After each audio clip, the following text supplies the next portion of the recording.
De janeiro, nesse começo do ano, janeiro, fevereiro, nós vamos enfatizar bastante aqui o aspecto de viver pela fé, não é verdade? Viver pela fé, viver de uma maneira que agrade a Deus e que vai ser totalmente diferente. Então, não é pelo que vemos, é como temos chamado estas, se podemos dar assim um nome para esta série, não é? A gente procura falar sobre um tema de maneira específica, quando nós entendemos que é o momento de nos aprofundarmos na palavra, nessas situações. E se tem algo que nós precisamos para enfrentar este ano mais do que qualquer outro, é começar a andar não por aquilo que vemos, mas por aquilo que cremos, não é verdade? E por isso vamos orar. Pai, fala conosco mais uma vez, e todos os irmãos que estão aqui ouvindo esta mensagem possam não somente compreender ou entender, mas acima de tudo experimentar, porque a palavra diz que a tua vontade, ela pode ser experimentada, para que experimentemos a boa, perfeita e agradável vontade de Deus. E porque nós queremos experimentar, Pai, isto, nós precisamos e vamos agir em conformidade com a tua palavra. Sendo assim, da graça, da direção, da sabedoria, no nome de Jesus. Amém. Muito bom. A gente sempre tenta fazer planos, na verdade, para o próximo ano. Quais são as suas metas para 2021? Você já chegou a escrever, não? Primeira, segunda, terceira. Tem gente que escreve tantas metas, né? Escrevia tantas antes, com o passar do tempo eu descobri que, né? Era melhor ter algumas importantes do que ter um monte, não é verdade? Mas tem 3. Talvez tenha umas 3 metas que todo mundo queira. Recebi até no novo uma piadinha, né? O que vamos fazer este ano, né? O que a gente fez todos os anos, né?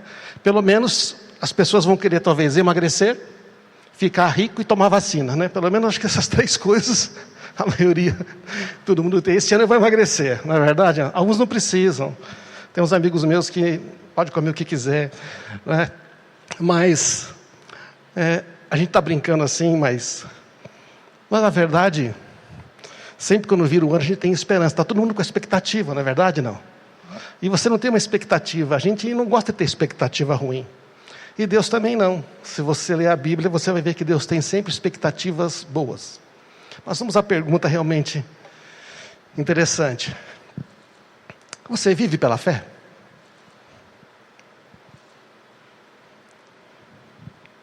Se alguém chegasse e perguntasse para você, você vive pela fé? Você diria o quê? Sim. Você diria, não. A resposta que a maior parte dos brasileiros gostam, né? Mais ou menos, se tivesse essa nos testes, seria que o pessoal todo marcaria, ou não sei. Pensa um pouquinho. Eu vivo pela fé? Como é que você responderia essa questão? É interessante, né? Tem uma outra pergunta interessante. Você gostaria de viver pela fé em 2021? Sim. Não. Mas vai ser tão ruim assim? Porque quando você pergunta se quer viver pela fé, as pessoas falam, nossa, mas por quê? Não é isso. Você já pensou que é uma coisa interessante? Mas por quê? Vai ser tão ruim assim? Vou ter que viver pela fé? Você já reparou que quando você fala de viver pela fé, as pessoas tendem a dizer que, nossa, vai ser um negócio tão difícil, Mas não tem alguma coisa errada com isso, gente? Nós não estaríamos sem saber realmente o que é fé, ou o que significa, viver pela fé? Porque olha que interessante, não é? Vai ser tão ruim assim que eu vou ter que viver pela fé? Deveria ser assim? Então vamos considerar, se você não vive pela fé, de que forma você tem vivido?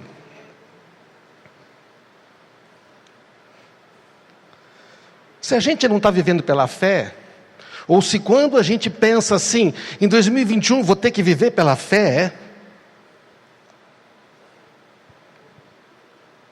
de que forma então temos vivido, se não é pela fé? Essa é uma pergunta interessante, porque de certa forma a gente só consegue viver se a gente tem alguma convicção, alguma fé, alguma vontade. Todos nós conhecemos a definição de fé de Hebreus 11, não é verdade? E eu quero colocar uma definição baseada em Hebreus 11, só que um pouco diferente de palavras. A fé, na verdade, é plena confiança. Fé, se você considerar, é plena confiança. Plena confiança em alguém ou em alguma coisa, mesmo que você não veja ou você não entenda como funciona. Por exemplo, para vir para cá, aqui para o prédio da igreja, eu vim com o meu carro, e todas as vezes que eu pisei no freio, eu tive fé de que o carro iria parar, e toda vez que eu pisei no acelerador, tive fé que o carro ia acelerar. Muitos de nós aqui em Atibaia pegamos Fernão Dias, Dom Pedro, sempre pegamos rodovias, e às vezes naquelas curvas e tudo, você pisa no freio e você tem plena convicção de que o carro vai parar. É interessante que a gente tem fé nisto, na verdade, e às vezes a gente tem mais fé no freio do carro do que na palavra de Deus. Então a fé é esta confiança que a gente tem, esta certeza, mesmo que a gente não entenda direito como funciona. Você tem uma ideia como funciona o freio, mas você não sabe exatamente. Se você fosse um engenheiro automotivo, talvez. Então a fé é uma coisa interessante, porque a fé é inerente do ser humano. A fé vem antes da religião. A fé não é uma coisa... todas as religiões têm fé, mas a fé não é uma coisa da religião. Veja, a fé é uma coisa criada por Deus, está lá no princípio. Olha que interessante. Pela fé, Abel apresentou a Deus um sacrifício superior ao de Caim. Com isso mostrou que era um homem justo, e Deus aprovou suas ofertas. Veja, diz que Abel agradou a Deus porque ele fez algo em fé. O que nos leva a pensar que talvez Caim, que tentou fazer a mesma coisa, não fez com fé. Porque a Bíblia diz que Deus se agrada de fé, sem fé é impossível agradar a Deus. Então, na verdade, não foi o que é que foi feito, não é o que foi entregue, mas é a forma como foi. Um fez com fé. Um sacrifício superior, pela fé. Ele apresentou algo que custou muito mais, algo que a ele parecia, ele não deveria fazer isso, é uma coisa doida, mas ele falou, não, eu vou fazer em fé. Então a fé é algo que está além, não é uma coisa meramente que foi inventada. Veja, a fé existe desde o princípio dos tempos, e quando você vai ler sobre fé na Bíblia, você vai encontrar textos como este. Dizem as Escrituras, o justo viverá pela fé, Romanos 1,17. O justo viverá pela fé. Gálatas 3,11, pois as Escrituras dizem, o justo viverá pela fé. Também está escrito, meu justo viverá pela fé. Se ele se afastar, porém, não me agradarei dele. Hebreus 10:38. Onde é que está escrito isso, gente? Está escrito, eles estão citando o Antigo Testamento. A Bíblia que eles liam, que Jesus lia, que o pessoal lia, era o Antigo Testamento. E está escrito em Abacuque 2:4, eis o soberbo. O que é o soberbo? É o homem que confia em si mesmo. É o arrogante, é aquele que diz, eu sou. Eis o soberbo, a sua alma não é reta nele. Ele não é justo. Mas o justo viverá pela sua fé. É isso que está escrito já. Então, já está escrito há muito tempo que o justo viverá pela fé. Então nós temos 3 palavras aqui. O justo, que é o sujeito. Viverá, que é a ação. E a maneira como essa pessoa vive, que é a fé. Então, o que é o justo? O justo é aquele que foi justificado em Cristo Jesus. Justo não é aquela pessoa que faz tudo certo, porque a Bíblia diz também em Gálatas, né, que pela prática da lei, como também em Romanos, ninguém será justificado. Não é porque você faz tudo que a lei manda que você é justificado, você é justo pela fé em Jesus. Porque é somente Ele que cumpriu toda a lei, e Ele pagou os nossos pecados morrendo em nosso lugar. Então, somente através dele somos justificados. Isso é mediante a fé. A certeza que Ele fez uma coisa que a gente não podia fazer. E nós recebemos isso de graça. Não é uma coisa que você consegue merecer. Por isso que é dado de graça. Custou caro demais para você poder ser pago. Então você tem o justo, aquele que é justificado pela fé em Cristo Jesus. Teus pecados foram perdoados. É esse justo que vai viver pela fé. O justo que é justo pelas suas próprias forças, este não vai viver pela fé. Ele vive por uma fé nele mesmo, que na verdade não é fé.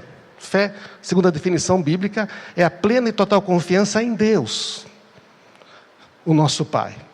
Então o justo é essa pessoa, e ele vai viver pela fé. Fé o que é? É a plena confiança em Deus. Ele não vai saber como tudo acontece.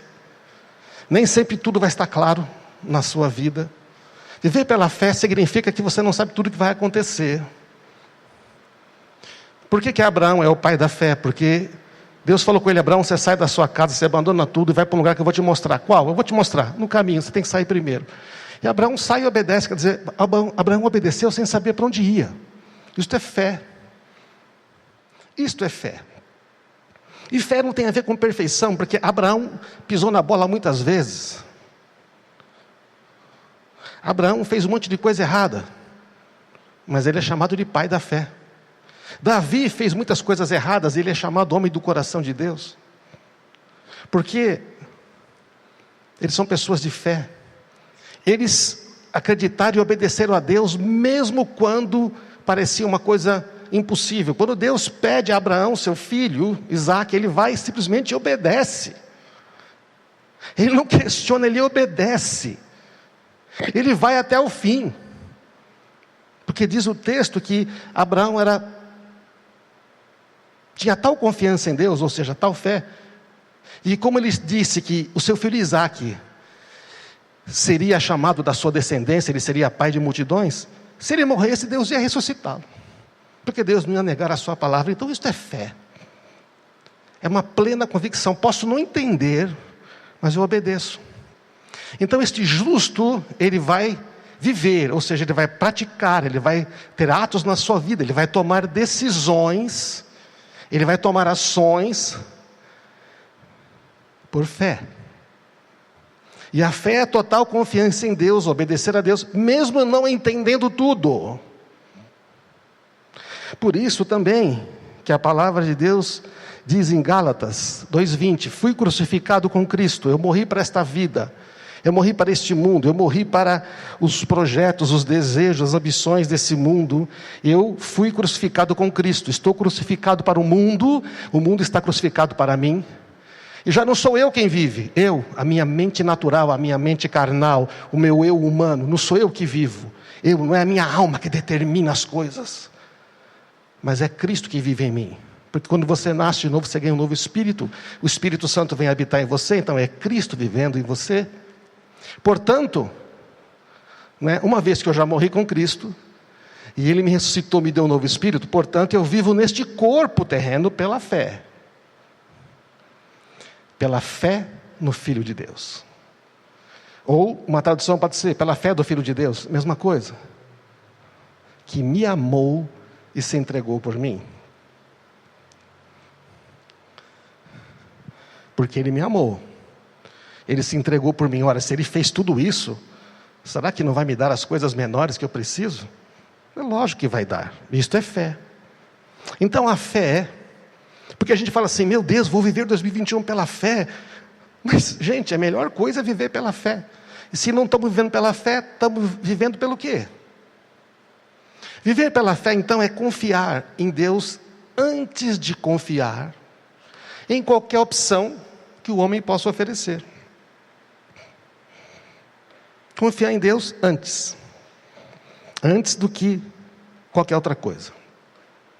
Viver pela fé é confiar no que Deus diz, antes de confiar no que os seus sentimentos dizem, ou que a sua mente humana diz. Agora a gente pode saber melhor se nós estamos vivendo pela fé ou não. Diante de uma pressão, a gente confia primeiro o quê? Em Deus ou na capacidade humana? Quando falta dinheiro, a gente confia na nossa capacidade de trabalhar ou na provisão de Deus? Quando temos um problema, nós sempre recorremos a pessoa em quem mais confiamos. Não é isso? Por isso que as crianças têm um problema: mãe, pai, mãe. Quando nós temos um problema, a gente sempre vai atrás de uma pessoa ou de alguma coisa que mais confiamos. Se vivemos pela fé em Deus, será Ele que vamos buscar primeiro, com o coração humilde e quebrantado, porque você precisa de ajuda.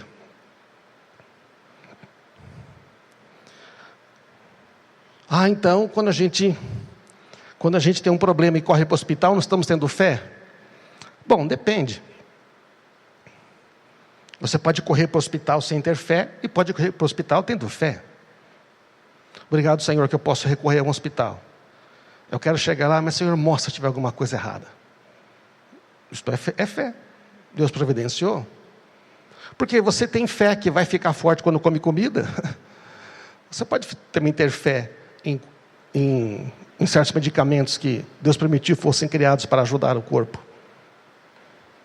O problema é a gente achar que dependemos totalmente dos homens, ou de nós, ou da nossa sabedoria. A fé é superior a isto. Quando nós temos um problema, se nós vivemos pela fé, né, a gente faz, por exemplo, o que o Arnaldo falou aqui: em vez de olhar para trás, para a minha experiência, tudo que eu fiz, eu olho para frente. Não, Deus vai fazer uma coisa nova. Filipenses 4:11, né? Você fala: bom, não andeis ansiosos por coisa alguma, mas apresentem a Deus todas as suas petições, todas as suas necessidades. A fé faz isto. E a fé ouve também. A fé simplesmente ouve a Deus e obedece. Agora, tem coisas que atrapalham a nossa fé. Atrapalham claramente, não é? Assim, mais uma coisa: não conseguimos amar e ter fé em alguém que nós não conhecemos. Se nós não conhecemos a Deus, não vamos confiar em Deus. A dificuldade da gente ter fé em Deus é que a gente não conhece Ele. A gente conhece coisas sobre Ele. A gente ouviu falar dEle. Que nem Jó, né? Eu te conhecia de ouvir falar, mas agora estou mandando junto. Se a gente não conhece, não confia. Quando vem uma marca nova no mercado, essa marca quer ganhar a confiança dos consumidores, porque se ela ganhar a confiança, ela vai ganhar a escolha. Deus quer ser conhecido como Pai. Deus se chama a si mesmo de Pai. Gente, Ele chama a si mesmo de Pai. Ele é o Pai. É aquele que se importa, é aquele que cuida, aquele que supre, aquele que dá boas coisas aos seus filhos, que dá o Espírito Santo. Os textos dizem que se vocês que são maus, quer dizer, comparado com Deus, se vocês gostam de dar coisas boas para os filhos, quanto mais o Pai não vai dar o Espírito Santo a quem pedir. E também diz: qual de vocês que, se o filho pedir pão, peixe, ou vai dar uma pedra, assim o Pai Celestial vai dar muito mais do que vocês pedirem. Então veja, o Pai, Ele quer dar, a gente não pede porque não acredita. Sabe por que a gente não pede as coisas para Deus? Porque não acredita, não tem fé. A Bíblia diz: pedi e recebereis, buscais e achareis, bate e vai abrir a porta. Mas a gente desiste logo, porque a gente acha que Deus não está ouvindo, porque a gente não conhece. E Deus gosta de dar, Pai gosta de dar. Eu sou pai e avô, eu gosto de dar presente para meus filhos. E, aliás, eu não preciso nem fazer muito esforço, porque eles chegam em casa e pegam as coisas. Outro dia minha mulher falou assim: olha, isso aqui está com a Milena e não devolveu, isso aqui está com a Gabriela e não devolveu, isso aqui não sei o que e tal. Os filhos, eles vão pegando, porque o que é do pai é do filho. A gente não fica chateado. Foi que Deus falou: filho. O pai fala para o filho mais velho, irmão do pródigo, né? Tudo que é meu é teu. Você está triste aí por quê? Então, se a gente conhece a Deus, nós vamos ter fé. Agora, o que atrapalha a nossa fé? Duas coisas, basicamente: a nossa inteligência, a nossa mente e os nossos sentimentos. Porque a gente gosta de viver. Hoje, ainda mais hoje, o pessoal gosta muito: eu não sinto que isso, eu não sinto aquilo. Sinto, logo eu vivo.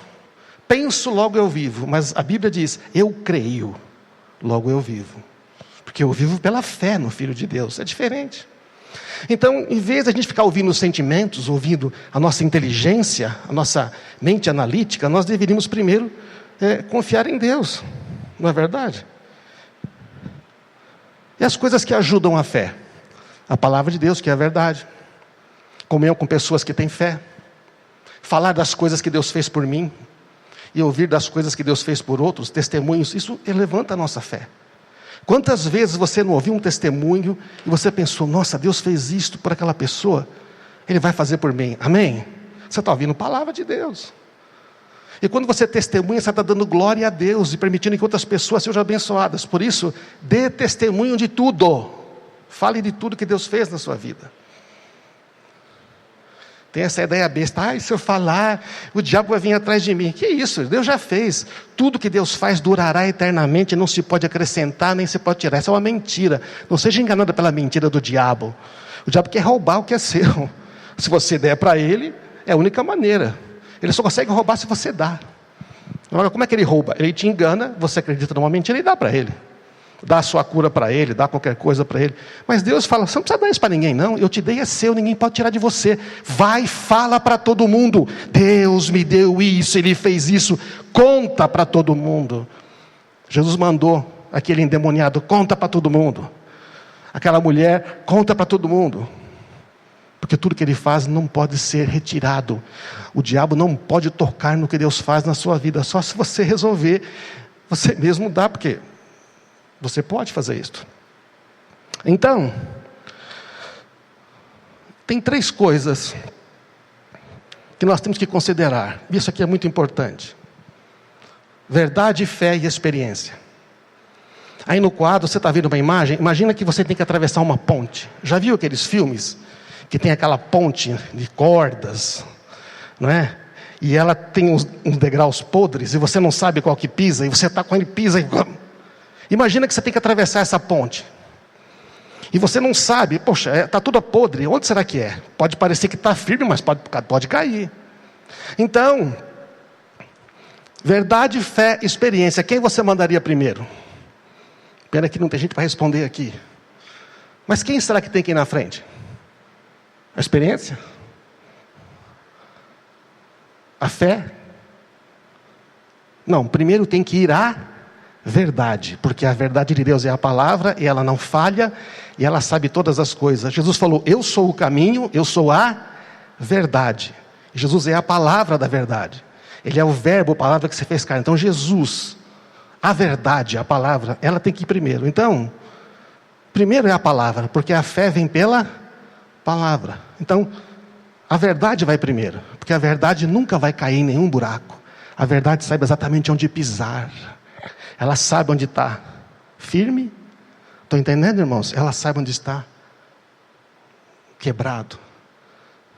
Se em vez da ponte fosse aquele rio cheio de pedras, e algumas eram falsas, outras eram jacaré, mesma coisa, eles saberiam onde pisar.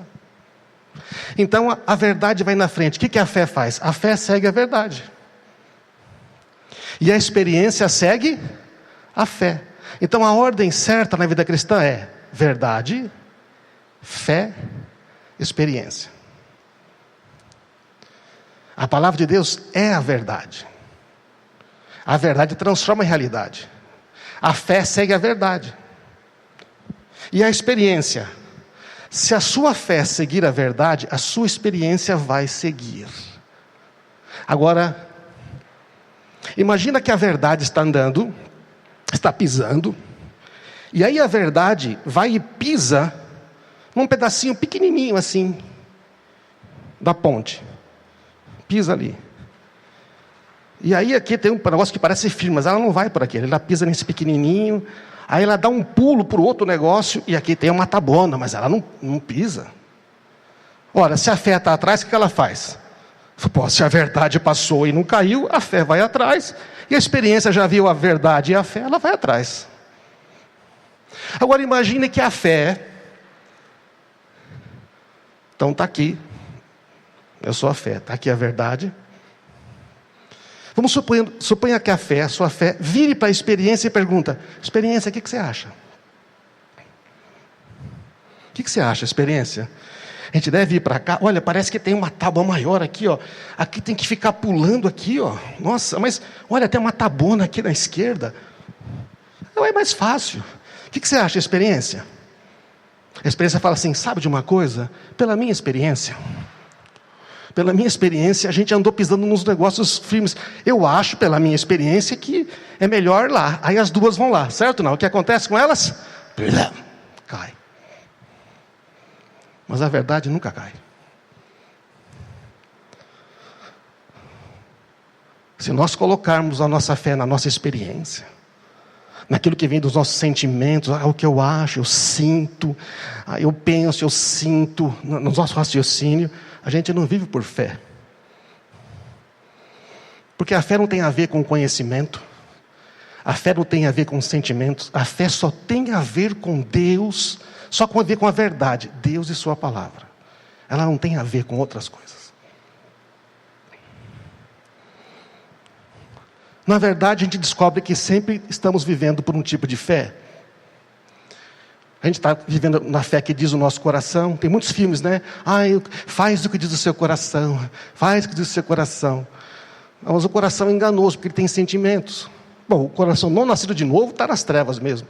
Mas mesmo o nosso que nasceu de novo, o nosso coração, nossa alma, sentimentos, entende? Ele é enganoso, eles não têm certeza. Quem diz que você sente a verdade? Não é que você não sente, você não está sentindo. Mas quem diz que isso é a verdade? Você pode sentir raiva de alguém e você está equivocado. A pessoa nunca pensou mal de você. Então, podemos ter fé na capacidade humana. Na minha e no de outros. Temos fé na capacidade humana. Podemos ter fé no dinheiro. Quando as pessoas falam, estou vivendo pela fé. Quer dizer o quê? Como acabou o meu dinheiro, eu não posso mais ter fé no dinheiro. Agora eu vou ter que ter fé em Deus mesmo. E se a gente, quando tivesse dinheiro, continuasse a ter fé em Deus? Não seria melhor? Muito melhor. Ter fé no poder, na capacidade. No poder, eu tenho poder então. Mas irmãos, nunca vou comprovar a verdade com a minha experiência. Nunca vou comprovar a verdade com a minha inteligência. Mas eu posso deixar a verdade de Deus transformar a minha experiência. 1 João 5,4. O que é nascido de Deus vence o mundo. E esta é a vitória que vence o mundo, a nossa fé. O que vai nos dar vitória neste mundo é a nossa fé. Não é o nosso sentimento, não é a nossa experiência. Não é o nosso treinamento. Tudo isso é útil. Deus usa os sentimentos. Mas a vitória nesse mundo é pela fé. E para terminar aqui, Hebreus diz que pela fé entendemos que todo o universo foi formado pela palavra de Deus. Assim, o que se vê se originou daquilo que não se vê. Tem muita coisa nesse texto, não vou explicar hoje, mas veja. Pela fé entendemos, diz o texto. Não diz entendemos, então pela fé. Não diz entendemos, então temos fé. Diz, temos fé, então entendemos. É assim que funciona. Na verdade, pela fé entendemos. O mundo diz, se eu entendo, eu então acredito. Mas a Bíblia diz, eu creio, então entendo. Quando eu comecei a ler a Bíblia, comecei a ser cristão, tinha muitas coisas e eu li a Bíblia com aquela mente inquisidora, até que um dia alguém me explicou. Você nunca vai entender a Bíblia com a sua mente. Porque Deus pensa acima. Aí eu li aquele texto, que as coisas de Deus são loucura para o homem, quando conhece a Deus. Então eu perguntei para aquela pessoa que me ensinava, e como é que eu leio a Bíblia? Pede ao Espírito Santo para mostrar para você, porque Ele é o Espírito de sabedoria que escreveu. Você precisa crer primeiro para entender depois. Só que para eu ler a Bíblia, crendo, eu tenho que ser humilde, eu tenho que dizer o seguinte, eu sei menos que esse Deus. Eu sei menos do que essa Bíblia. A minha experiência nem chega nem perto disto aqui.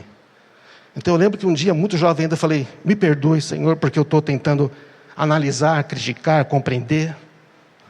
Eu quero crer. Aí eu comecei, tem coisas que eu não entendia, mas eu também aprendi. Começa com o que está revelado. O que é que você entende? Falou, eu entendo que Cristo morreu. Você crê? Creio. Espírito Santo, Falei, Espírito Santo, tu habitas em mim, então me faz entender a palavra. Aí quando eu comecei a orar assim, a palavra, além de entender, ela começou a ficar gravada na mente e no coração. Em momentos difíceis, ou momentos, sempre vem a palavra. O Espírito Santo aviva uma palavra que você já aprendeu, chama-se rema. Vamos falar isso um outro dia. Então, pela fé nós entendemos. Quando nós acreditamos que é possível, receberemos revelação de Deus sobre como fazer. Um dia um cara falou assim, que dava para voar. Tá, voar é impossível, como é que você vai fazer isso? Eu não sei, mas dá para voar. Alguém falou que ir para a lua é impossível. Não dá. Mas depois que acreditaram que era possível, começaram a ter uma revelação de como fazer. Percebe? Ir para Marte era impossível. Era. Não sei se você viu no final do ano aí, a SpaceX do Elon Musk soltou um foguete aí, que ficou 6 minutos no ar, controlou, depois, quando desceu, explodiu. E o pessoal, dando um aplauso por um foguete que explodiu. Mas por quê? Não, era 30% de chance dele aterrissar certo. Nós estávamos querendo saber se ele fazia aquelas manobras. O que nós aprendemos com ele lá em cima nos fez avançar muitos anos, em vez de ficar preocupado agora como vai descer. Por que eles fizeram isso? Porque eles acreditam que dá para ir. E sabe o que vai acontecer? Eles vão. Gente, isto aí, imagina agora você tem a palavra de Deus. Imagina agora que você tem tudo isto. E se nós começarmos a crer que é possível, quando você acredita que é possível, então Deus fará se tornar realidade. Pode subir a banda aqui, por favor? Quando você acredita que é possível, Deus fará se tornar realidade.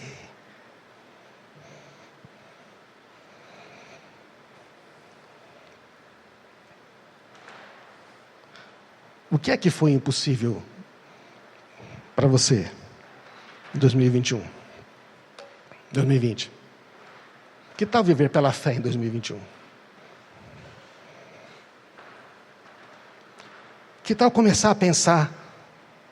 Que tal colocar primeiro a verdade, depois a sua fé, baseado na verdade, não no que você acha possível? Não, mas sabe, eu precisava de um emprego totalmente... A minha área de trabalho não existe mais. Com essa pandemia agora eu não tenho mais onde trabalhar. Eu não sei trabalhar em outra coisa. É impossível para mim arrumar um emprego. Quem disse impossível? Sua mente diz. Os seus sentimentos, por causa da pressão, diz. Mas a verdade da palavra de Deus diz que Ele é o espírito de sabedoria, de entendimento, de criatividade. No Antigo Testamento ninguém sabia... Israel era um povo de escravos. Sabiam fazer tijolo, criar gado, sei lá, plantar comida. E Deus falou, vocês vão fazer um templo, obra de artífice. Eles não sabiam fazer nada de artístico. E Deus mandou o Espírito Santo dele, encheu as pessoas, esses treinaram outros e fizeram a maior obra artística do Antigo Testamento, da primeira, que foi o templo no deserto.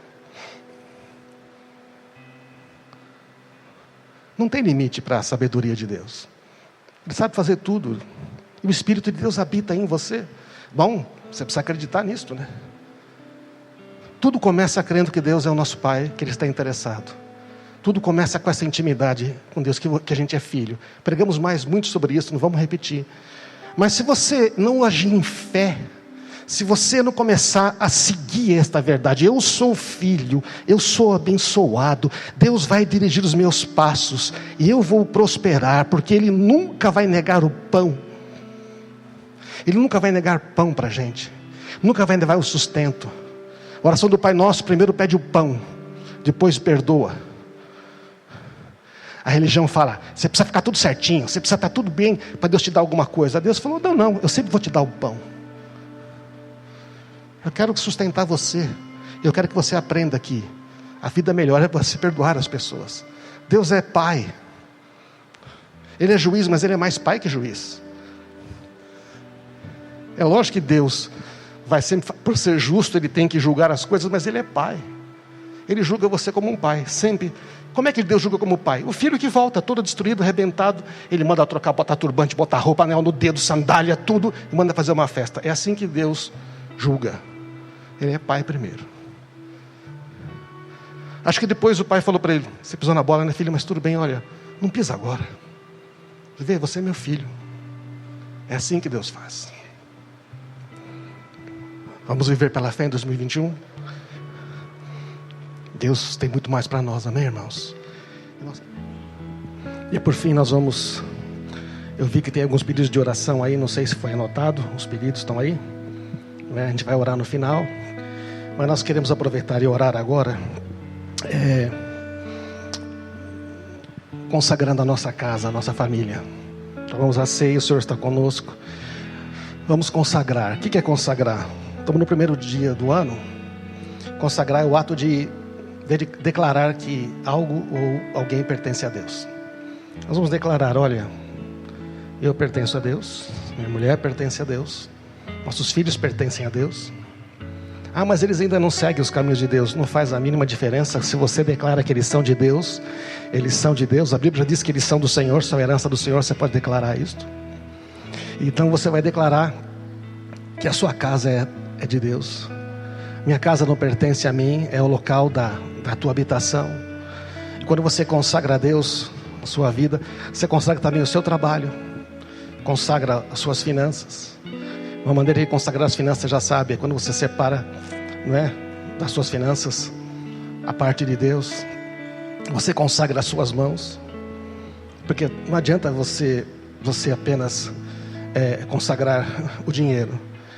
Deus quer que você seja próspero, que o trabalho das suas mãos frutifique muito mais. Então temos que consagrar nossas mãos. Nossas mãos seria o trabalho que fazemos, né? Alguns trabalham com as mãos, outros trabalham com o corpo, outros trabalham com a mente, outros trabalham... Tem várias maneiras. As mãos é uma maneira de dizer como é que é. Ele quer consagrar. Vamos consagrar isso então, não é? Que a minha casa pertence a ti. E o Salmo 128 diz isto, né? Como é feliz o homem que teme o Senhor e anda nos seus caminhos, não é? Então a promessa do Senhor é que tudo vai bem, é aquele que teme o Senhor, ou seja, aquele que coloca Ele em primeiro lugar. E fé é colocar Deus em primeiro lugar, como nós já falamos. Então a gente vai fazer isto, né? Os homens, vocês homens, são sacerdotes da sua casa. Você homem, você é aquele que ora, que intercede pelos seus filhos, que tem palavra, tem direção para sua família. Vocês são aqueles que demonstram o amor de Deus para sua esposa. Vocês são aqueles que são sempre os primeiros, não é, a buscar a Deus na sua casa. Tratam a esposa como uma parte mais frágil, de maior importância. Os homens são aqueles que dão valor à sua família. Você, homem, é aquele que Deus vai dar sabedoria, capacidade para decidir, para tomar decisões, para inspirar, para abençoar a identidade dos seus filhos. Mulheres, vocês são as edificadoras do lar. A mulher edifica o lar. É tremendo isso, né? Os homens podem tomar decisões, mas a mulher é que edifica, que constrói com palavra, que anima, que fortalece. Vocês, mulheres, são a coluna de sustentação. Sua vida de oração atrai bênção e paz sobre a sua casa. Mulheres, vocês são aquelas que têm palavras que transformam o ambiente. Palavras de adoração, de confiança em Deus. Você, mulher, é aquela que tem um espírito amável e sereno, que dá bom testemunho, que glorifica a Deus. Você, mulher, é aquela que é confiável, que estende a mão para ajudar, que tem força, que tem dignidade, que não tem medo do futuro. Isso que eu estou citando para você, tudo que a Bíblia diz. Você, filhos, são como flechas que serão lançadas mais longe que os seus pais. Seus pais estão trabalhando para você ir mais longe. Tudo que um pai quer é que um filho vá mais longe do que ele. Você, filho, é motivo de alegria e trazer honra aos seus pais. Você, filho, tem a capacidade de ter visão do futuro. Você, filho, você que é filho, você é forte. E você venceu o inimigo porque a palavra de Deus está em você. E vocês, filhos, são motivos de alegria para os pais. Trazem muita bênção quando vivem na presença de Deus. Então vamos orar neste momento, não é? Vamos orar. Pai amado, nós... Segure a mão da pessoa aí do seu lado e nós vamos terminar este culto orando, consagrando a nossa casa, não é? A nossa família. Pai amado, nós consagramos a nossa família. Nós todos agora aqui, mesmo distantes fisicamente, mas unidos pela fé em Jesus, nós declaramos essas verdades sobre as nossas vidas. A nossa casa é uma casa bendita, é uma casa de paz. Nós consagramos, eu e Marisa consagramos a nossa casa a Ti, Senhor. Consagramos o trabalho das nossas mãos a Ti. Consagramos, nossos filhos já foram consagrados, nós lembramos, eles já foram consagrados a Ti, Senhor. Eles são benditos e vão prosperar em tudo o que fizerem. Nós consagramos, Senhor, nossa família nesse início de 2021. E nós temos fé e convicção que o Senhor vai nos dar tudo o que necessitarmos. Que este ano será uma bênção. Será um ano desafiador de vitórias. E nós vamos conseguir estimular, encorajar e abençoar a muitos. Consagramos as nossas finanças a Ti, consagramos o nosso tempo para Ti, Senhor, consagramos os nossos pensamentos a Ti, consagramos a Ti o nosso futuro, porque sabemos que o Senhor tem um bom futuro para nós. Nós queremos mais da Tua presença na nossa casa. Nós queremos que os Teus pensamentos inundem os nossos pensamentos, os pensamentos dos nossos filhos. Nós queremos ver a Tua igreja prosperando, Senhor, neste ano. Declaramos que todas as mentiras do inimigo contra a nossa casa, contra os nossos filhos, estão anuladas no poder do nome de Jesus. Que todas as armadilhas que porventura sejam preparadas ou que estavam preparadas vão cair, vão desmontar pelo nome de Jesus, pelo poder do nome de Jesus. Nossa casa é uma casa de paz, uma casa de bênção, para a glória e honra do Senhor Jesus. Através da nossa casa, muitas outras casas vão Te encontrar, Senhor. E nós temos plena convicção no Teu amor, na Tua provisão. Nada vai faltar este ano, porque o Senhor já está cuidando. Pode parecer que não chega a tempo, mas sempre vai chegar. E sempre vai haver com abundância, para abençoar a nossa casa e abençoar a muitos outros. Consagramos a Ti, Senhor, o nosso Deus, a nossa vida. E nós queremos ser mais cheios do Espírito Santo, mais cheios de amor, esperança e fé no nome de Jesus. Amém? É isso o nosso desejo para você também. No nome de Jesus. Temos um ano maravilhoso pela frente, viu, irmãos? Cheios de fé. Pensa aí. Uma fé, a fé é verdadeira. A fé que a palavra de Deus diz. E Hebreus 11:6 fala que sem fé é impossível agradar a Deus. Mas quando você tem fé naquele que você não vê, mas você sabe que Ele está lá, né? Você às vezes não é palpável, mas você sabe que Ele está com você. Isso é fé. Fé é isto. É muito além daquilo que você pode ver, ouvir ou pensar. É o firme fundamento. Então, se esse ano você quer crescer, é um firme fundamento. Porque a fé agrada a Deus. E a fé reconhece que Ele existe. Ele existe. E Ele é galardoador daqueles que creem nisso, que perseguem isso. Ele é galardoador. Quer dizer que ninguém pode te dar mais coisas do que essa fé que você tem no Deus que é invisível, mas ao mesmo tempo é um Deus tão presente e tão firme. Então que você realmente se levante, se erga, se coloque sobre esse firme fundamento. Em nome de Jesus. Feliz 2021.